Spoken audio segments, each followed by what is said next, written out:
Eu Vou Por Aí, o seu programa semanal que você acompanha nas manhãs, tardes, noites, de madrugadas aqui no nosso canal do YouTube. Mais uma vez reunidos aqui com os meus amigos Sérgio Mota, Eduardo Trenche, Milton Lara. Nós tivemos uma discussão bastante interessante no último programa, mas hoje vamos mudar um pouco o foco e o nosso tema é a violência no futebol. Nas últimas semanas, o ônibus que levava a equipe do Bahia para um jogo na Copa do Nordeste foi atacado por torcedores do Bahia. O ônibus do Grêmio, que ia para uma partida com o Inter de Porto Alegre, no Beira-Rio, foi atacado pela torcida do Inter. O jogo do Paraná, pelo Campeonato Paranaense, teve invasão de torcida, porque o Paraná acabou sendo rebaixado em casa. E isso são apenas alguns exemplos dessa violência que graça não é, obviamente, um fenômeno atual de hoje, mas que tem alcançado as notícias dos jornais nos últimos dias. Então, o debate hoje é sobre torcidas organizadas, torcedores comuns e o futebol brasileiro. Vamos começar com o Sérgio Mota, que é quem também teve interesse, muito entusiasmado em falar sobre isso. Sérgio Mota, por onde você vai? Bom, eu sempre sou entusiasmado para falar sobre futebol, porque é uma paixão, né? Como é também dos colegas aqui. Cara, não, a gente tem que repudiar essa violência toda, né? Obviamente que é um horror, né, meu? Só que aí são duas coisas. Uma é chavão, isso reflete a sociedade como um todo, reflete a polarização exacerbada que a gente tem vivido, perfeito, mas eu vou por um outro lado. Cara, demorou para recrudescer, entendeu? Demorou. Eu lembro que há 2, talvez 3 décadas atrás, a gente que gosta de futebol comentava assim, cara, aquele comentaria, vou pegar um exemplo, Milton Neves. Cara, o Milton Neves, alguém de alguma torcida vai matar esse cara, porque ele sempre brincava com a coisa dos clubes e etc. Meu, demorou para acontecer, entendeu? O que aconteceu agora foram verdadeiros atentados mesmo. Os caras mandaram o tijolo, mandaram a bomba para matar gente do clube adversário e do mesmo clube, cara. Então, meu, a gente tá chegando, a gente já não tem 2 torcidas ao mesmo tempo nos estádios por conta disso. A gente não é permitido às torcidas fazer aquela festa que se fazia antigamente. A gente está caminhando para um futebol de monitor, um futebol de TV, um futebol de celular, de HBO Max, entendeu? Então é um horror para quem viveu o futebol de antigamente, né? É realmente um horror. A gente daqui a pouco não dá para andar mais com camisa do clube, etc. Então eu não vou por aí, eu vou pela volta against modern football. Muito bom, Sérgio Mota. Então, por enquanto, você só assiste jogos na Rua Javari, jogos do Juventus da Moca na Série A2 do Campeonato Paulista. Eduardo Trenche, por onde você vai? Você frequenta o Morumbi, Eduardo Trenche, é isso? Eu frequentei bastante o Morumbi. Hoje eu confesso que eu frequento menos, mas eu gosto de assistir futebol. Eu acho que, apesar de ser um tema batido, né, a gente tem que começar lá pelo reflexo da sociedade mesmo, porque é um reflexo da sociedade. É um reflexo da falta de investimento em educação. É um reflexo das frustrações que as pessoas vão acumulando durante a vida. Então, hoje, antigamente, você tinha as pessoas, elas viviam, elas podiam, o futebol dava uma alegria uma hora, depois dava uma tristeza, mas a casa dela, ele tinha uma alegria, um orgulho, aí ele tinha um orgulho quando ele comprava um carro, ele tinha um orgulho quando ele conseguia um emprego, quando o chefe falava que o trabalho dele estava bom, e assim por diante. Eu acho que hoje a gente vive um mundo de frustrações por 2 motivos. Um, porque aumentou a expectativa, então as pessoas querem sempre mais. E não há dúvida que o número de frustrações na sua vida, por conta dessa expectativa maior e por conta dessa sociedade que a gente vive muito mais complicada, eles cresceram muito, né? Então, as frustrações vêm. E aí, o que você faz? Você não teve educação, você não tem você não tem não só a educação dada pelo Estado, mas a educação dada pelas famílias, você acaba criando pessoas que não têm um ponto de referência. E aí, aí chega a frustração do futebol, que é aquela coisa que a gente já viu no passado com os ingleses, né? Então, assim, eu tenho uma dúvida nessa minha afirmação sobre a educação, porque os ingleses recebiam educação e eram os piores torcedores do mundo, mas eu acho que a história da Inglaterra é diferente da história que a gente tem no Brasil, né? A gente tem uma história muito diferente e é reflexo dessa educação, dessa falta de educação, dessa falta de investimento em educação, da falta de referência e tudo que nós fomos perdendo ao longo do tempo. E aí você vê seu time não indo bem, e aí você joga tudo que você tem dentro, que você já não aguenta mais, você reflete isso no estádio, no caminho do estádio, contra o seu inimigo, que não é um inimigo, ele é um adversário, mas você torna ele um inimigo e faz... As cenas que nós vimos, acho que foi no México, são cenas inacreditáveis, inacreditáveis.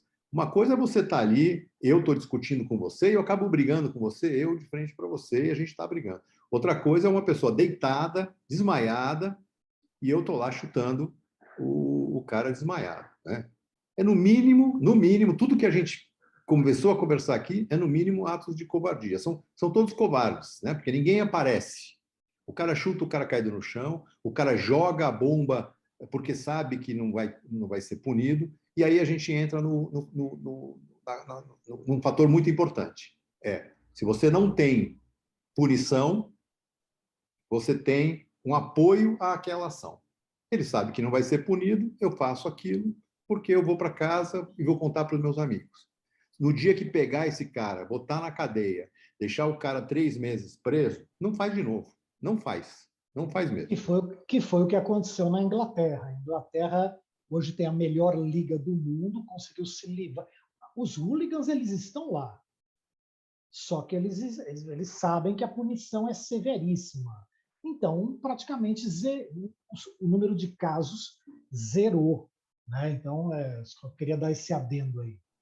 Mas, Sérgio Mota, a violência no futebol inglês ela foi, obviamente, rechaçada por essa elitização também dos estádios, do preço dos ingressos, mas quando a Inglaterra ou clubes ingleses participam de provas europeias fora da Grã-Bretanha, a gente vê aquelas cenas lamentáveis de pessoas sendo...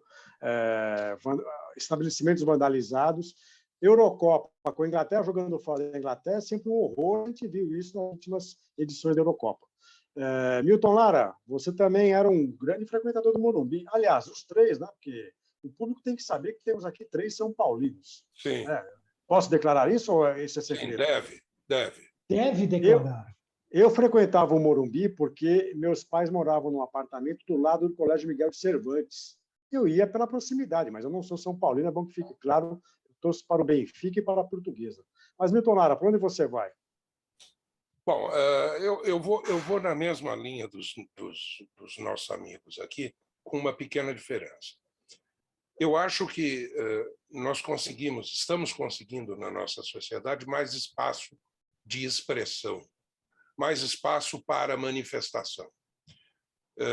E isso, num primeiro momento, aliás, o Trench já disse isso na semana passada, isso, num primeiro momento, está mais desestabilizando do que ajudando. Porque as frustrações às quais o Trench se referiu ficam mais evidentes nos dias de hoje. As pessoas conseguem disseminar mais esse tipo de sentimento. E, ao mesmo tempo, nós estamos tendo um enfraquecimento da educação que faz com que o sujeito não pense no coletivo. Ele pensa muito em si, pensa muito no seu mundo.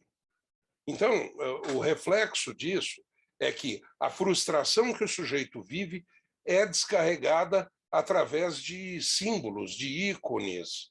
E, na verdade, o futebol é uma das paixões mais bem instaladas no coração das pessoas. Então, o sujeito passa a acreditar que ele, como eu, São Paulino, é inimigo de um corintiano ou de um palmeirense ou de um torcedor da Portuguesa, tá? E, na verdade, não é. É um adversário.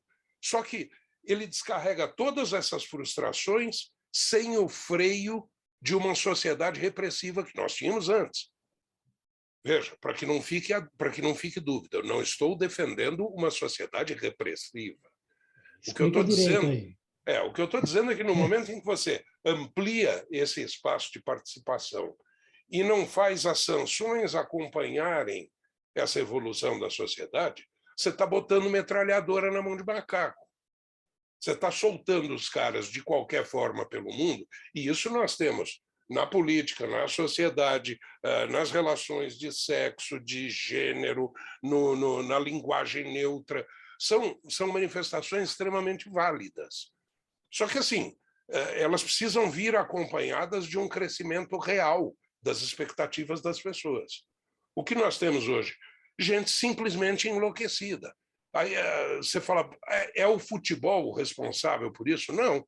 A sociedade não evoluiu o suficiente para conter esses malucos e permitir que as pessoas normais se divirtam com futebol. Hoje é impossível você ir a um estádio de futebol com sua família. Não tem como. Isso é uma loucura. Virou um ato de guerra e não pode ser dessa forma. Agora, nós não temos legislação que acompanhe esse tipo de coisa. O Estatuto do Torcedor, quando aplicado, na verdade esbarra numa série de limitações de contraditório, ampla defesa, etc. e tal, que fazem com que esses processos andem lentamente. Mesmo os processos que são desenvolvidos, não em nível de judiciário, mas em delegacia de polícia, apreensão, prisão, etc. e tal, eles, na verdade, dependem de leis maiores e essas leis foram tornadas pouco eficazes no sentido de ações imediatas. Então, você não consegue ter uma ação imediata sobre o torcedor ou sobre o vândalo que barbariza. Você acaba tendo uma situação de impunidade, e a impunidade favorece cada vez mais violência, e isso é um círculo vicioso que nós precisamos... Queria só complementar uma coisa que o Milton disse aí. No caso específico das torcidas organizadas, porque o Milton falou, o cara não pensa no coletivo. O Milton estava querendo dizer, ele não pensa no coletivo em sentido amplo, lá, na sociedade. Porque o cara da organizada, ele pensa no seu coletivo. E o coletivo, esse emblema, esse símbolo, essa entidade chamada torcida organizada, ela, via de regra, se sobrepõe ao próprio clube, né? Então, os caras são muito mais da torcida independente, da Leões da Fabulosa, da Gaviões, da torcida Jovem do Santos ou da Mancha Verde, do que propriamente torcedores dos respectivos clubes, né? Então, são facções mesmo que refletem tudo isso que vocês falaram, a impunidade, a falta de legislação, a falta de educação, como o Trench pontuou, a falta de punição, e os caras realmente fazem o que querem. E vai piorar. Vai piorar. Tem uma questão interessante, porque, de forma geral, os meios de comunicação fazem um papel muito dúbio e ambíguo com as organizadas.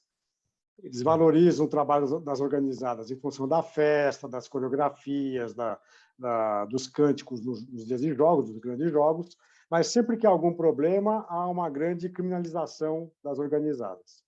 O mundo acadêmico, e eu tenho muita pesquisa sobre comunicação e esporte, já faz um trabalho contrário, que é quase sempre de proteger as organizadas desses estigmas que são aplicados a elas, né? E eu diria a vocês que o torcedor comum ele pode ser tão irracional quanto um torcedor de uma organizada em função da circunstância. E eu já frequentei muito estádio de diferentes clubes, eu já vi coisas assim, estapafúrdias, fora das organizadas. Você E já vou dar um quebrou pequeno exemplo. estádios, né? Não quebrei, mas já quase me envolvi com discussões assim muito irracionais. Você era O da meu turma do irmão, amendoim? eu sou de todas as turmas que enchem o saco, que reclamam, que xingam. Mas o meu irmão, que era torcedor português, ele se diz São Paulino hoje. E ele tem 2 filhos, né? Eu tenho 2 sobrinhos, um de 13 anos e um de 7. E eles queriam ir a um estádio. E eu falei para o meu irmão, vamos levá-lo ao Canindé para ver o jogo da Portuguesa. E ele falou, não, a torcida portuguesa fala muito palavrão. Eu não vou levar meus filhos ao Canindé. Eu quero levá-lo ao Morumbi.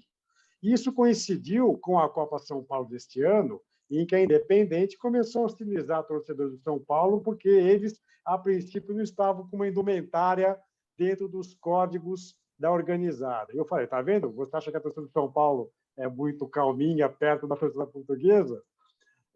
Mas eu vivo um pouco, muito do que o Trench disse. Deixa eu só dar uma parte aqui. Que Pois não. saudades do palavrão, quando isso era a pior coisa que a gente tinha que enfrentar num estádio. Porque Pois é. hoje é uma selvageria. Desculpa a parte. Não, mas só para concluir, nós temos uma sociedade com poucas opções sociais, de trabalho, de lazer, de diversão, de entretenimento, e dentro de uma pandemia que a gente já vive há 2 anos, é natural que as pessoas estejam cada vez mais estressadas e querendo dar vazão a esses impulsos reprimidos. Eu acho que passa muito pelo que o Trench disse, educação, mas, ao mesmo tempo, responsabilização. Porque esses casos todos aqui citados, né? E vejam, não é um fenômeno brasileiro. Em 2018, uma final de Libertadores deixou de ser disputada, River Plate e Boca Juniors, porque o ônibus dos jogadores do Boca, não foi nem a torcida do Boca, os jogadores do Boca foram apedrejados chegando ao Estádio Monumental em Buenos Aires. E a grande ironia, a final da Libertadores da América foi para o antigo colonizador no Santiago Bernabéu, em Madrid. Né? Então, é um fenômeno que atinge muito os países como o Brasil, como a América Latina, a gente citou agora o México, mas passa por educação, passa por melhor distribuição de renda e por responsabilização. Essas pessoas todas que a gente citou aqui, a gente não viu punição a elas. Né? Eu acho que o Zeca tem razão quando ele fala que isso excede os limites da organizada, excede mesmo. Eu vou só contar um caso rapidinho. Eu estava no Morumbi vendo São Paulo e Corinthians, e era naquela época em que havia 2 torcidas. E eu cheguei tarde e sentei na arquibancada, atrás do gol, na corda, porque antigamente as torcidas eram divididas por 2 cordas com os policiais militares no meio. Acho que todos nós vimos isso na vida, né? E o jogo estava, antes do jogo e até durante o jogo, no começo, a coisa estava transcorrendo bem e eu estava conversando com corintianos do lado de lá, mas assim, amistosamente, até comentando sobre o jogo. Até que no jogo teve um arranca-rabo.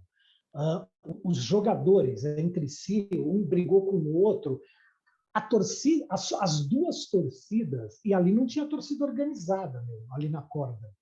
As 2 torcidas, elas se modificaram brutalmente. Aquele mesmo cara com quem eu estava conversando, corintiano do outro lado, se não tivesse a corda, ele teria me matado, certamente. Ou então eu teria corrido mais do que ele, entendeu? Então, realmente,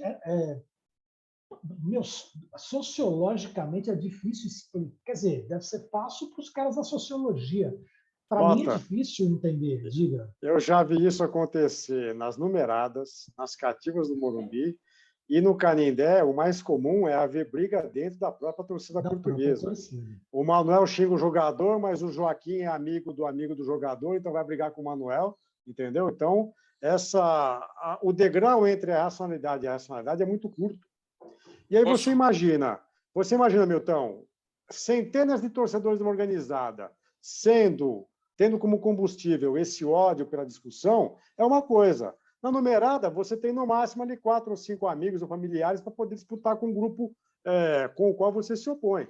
Então, obviamente, isso transcende qualquer lógica e qualquer racionalidade. O futebol, o estádio, tem o pé com a irracionalidade, e eu falo muito por mim. Pois não, Deixa eu Luiz. falar para fazer justiça aqui. Você, quando apresentou o programa, você apresentou o Mota, Milton, Trench e não se apresentou. É E verdade. as pessoas precisam saber que você é o Zeca Marques, e que Zeca Marques é um acadêmico de bastante respeito e de bastante profundidade, que ainda atua como professor e que faz parte, durante algum tempo, presidiu o grupo de trabalho de comunicação e esportes, junto ao maior evento de comunicação do país. Então, assim, nós começamos esse programa com uma leveza e uma irresponsabilidade de quem está falando entre iguais. Mas, na verdade, o Zeca é a autoridade aqui. Por favor. Detalhe, para encorpar essa autoridade, lembremos que ele foi árbitro de futebol. Ah, sim, importantíssimo. Árbitro. Então, ele militou nesse... Ele é do métier. Ele é boleiro e é do ramo. A minha única autoridade aqui é iniciar e terminar o programa. Fora isso... Mas, Trench, você tem algum detalhe pessoal que você queira trazer? Você já discutiu também no Morumbi, que nem o Sérgio Mota? Eu tenho uma situação, quando eu era criança, eu acho que eu tinha uns 15 anos, 14, eu fui ver um jogo São Paulo e Santos, e o São Paulo estava ganhando, e estava na numerada, cheio de gente, um estádio lotado, naquela época que cabia 120 mil pessoas dentro do estádio, né? E a gente estava assistindo, São Paulo estava ganhando, então estava eu e 2 amigos, crianças, a gente de 14 anos mesmo, tal, foi de ônibus, tal, chegou lá, entrou, tal. E aí, no final da história, o Santos virou o jogo e o São Paulo perdeu, e eu fiquei super triste, eu estava lá super triste, o jogo acabou, não sei o quê. E aí tinham 2 santistas atrás de mim que começaram a me agredir verbalmente. Os 2 santistas eram caras de 30 anos, tal, e começaram aí, São Paulino, você não sei o quê. E eles começaram a se empolgar de tal forma que eu e meus 2 amigos achamos que a gente ia apanhar. Eu acho que até hoje nós não apanhamos, porque uns outros santistas que estavam em volta viraram e falaram assim: ei, o que você está fazendo? Os meninos torceram direitinho, eles só estavam torcendo para o time dele, vamos parar com essa história. Aí os 2 santistas viram que tinha uma turma maior que resolveu defender as crianças, e aí a bola acalmou e nós pudemos ir embora para casa. Eu nunca esqueci essa situação. Mas aí eu vou finalizar a minha participação aqui falando de uma coisa que a gente está sendo recorrente em cada vez que a gente entra com um assunto. É o assunto da impunidade mesmo, que você, Zeca, também já colocou.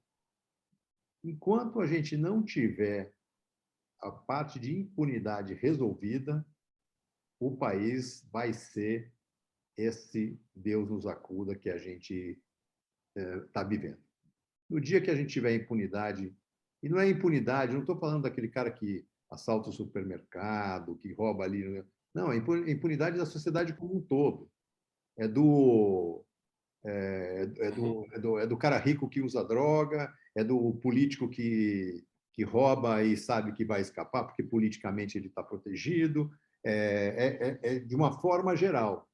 Tem que começar. Um dia alguém vai ter que ter a coragem de falar: olha, a partir de hoje, não se brinca mais. Fez, paga. No dia que fizer isso, eu tenho certeza que esse país vai dar certo. Existe uma coisa que pouca gente sabe, mas, segundo as nossas leis, só crimes de maior potencial ofensivo é que são efetivamente perseguidos e castigados. Tudo que tiver como pena menos de 2 anos, se não me engano, fica como crime de menor potencial ofensivo. O sujeito, mesmo que preso, em geral assina um termo circunstanciado se comprometendo a não fazer aquilo de novo e vai para casa. Isso faz com que, por exemplo, a polícia civil e militar fique enxugando gelo, porque eles ficam combatendo a criminalidade nas ruas, prendem os caras, levam para a delegacia E uma hora depois, o cara está saindo e eles ainda estão lá fazendo a ocorrência. Então, isso é fruto de uma Constituição de 1988, maravilhosa, sob o aspecto de preservar direitos humanos, etc. e tal, que, no entanto, leva a um excesso de preocupação. Eu chamo de excesso porque é isso que grande parte dos operadores de direito dizem. Um excesso de preocupação com o ofensor e tecnicidades que fazem com que esses processos não vão para frente. Então, fica muito difícil punir um gesto menor. E nisso a nossa sociedade está se afundando nessa criminalidade maluca que nós estamos vivendo. Eu vou fazer uma pergunta a vocês para encerrar o programa. Antes, apenas um comentário. É que a relação entre as organizadas e os clubes, ou com algumas diretorias de clubes, é uma relação também muito promíscua e, às vezes, mal explicada. A agressão que o jogador sofre de uma organizada, às vezes, é plantada pela diretoria, que quer queimar aquele jogador para forçar a sua saída ou para que ele renda mais em campo. Exatamente. Então, a gente tem sempre que duvidar desses atentados, dessas vigilâncias, né? A organizada vai agora para a noite para fiscalizar se o jogador está na balada ou não. Sim. Mas eu queria terminar o programa perguntando o que vocês acham da medida que vigora em São Paulo já há alguns anos, da chamada torcida única para clássicos. Então, o jogo do São Paulo no Morumbi só pode ter torcedor São Paulino, jogo no Allianz Parque, eu gosto de chamar de Allianz Parque, do Palmeiras, só pode... É carinhoso, é o porco, é o Allianz Parque. Só pode entrar torcedor do Palmeiras e no Itaquerão, que não é a Arena Neoquímica, é Itaquerão, só entra torcedor do Corinthians. Vocês apoiam essa medida? Trenche. Eu apoio 100% essa medida, mas eu não gosto, tá? Mas eu acho que é aquele mal necessário. No dia que você juntar, assim, sem juntar a gente já tem problema, juntando vai ser um Deus nos acuda. Sérgio Mota, torcida única ou não nos clássicos em São Paulo? Não. Não, porque a violência ela não fica circunscrita ao estádio de futebol. No clássico, inclusive, você vê menos violência no estádio e nos arredores, mesmo com duas torcidas, do que em pontos estratégicos da cidade, onde eles marcam o encontro para brigar. Então, não. Mas, assim, não é um 100% não, entendeu? Mas é mais para não do que para sim. Não apoio. É um voto qualificado do Sérgio Mota. Milton Lara, torcida única nos jogos dos clássicos em São Paulo? Sim. Eu tenho que ser pragmático nessa situação. Concordo com os dois colegas. Eu não gosto dessa solução, mas não vejo outra. Acho que é uma maneira da gente tentar preservar um pouco a vida das pessoas, inclusive dos policiais e dos funcionários dos estádios, etc. Então, sim. Bom, o meu voto é... Eu não gosto da medida, acho que isso é uma falência das forças de segurança no estado de São Paulo, pelo menos falando de São Paulo.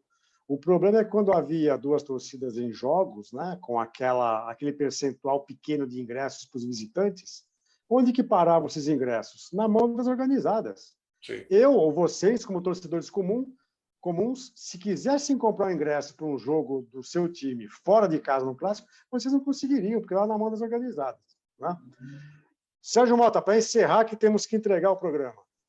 Para encerrar, foi um prazer ter conversado sobre esse tema, realmente eu gosto. E só para terminar, eu disse que não, que eu sou a favor das duas torcidas no mesmo jogo, rivais, mas não 10% não, eu sou a favor do estádio dividido.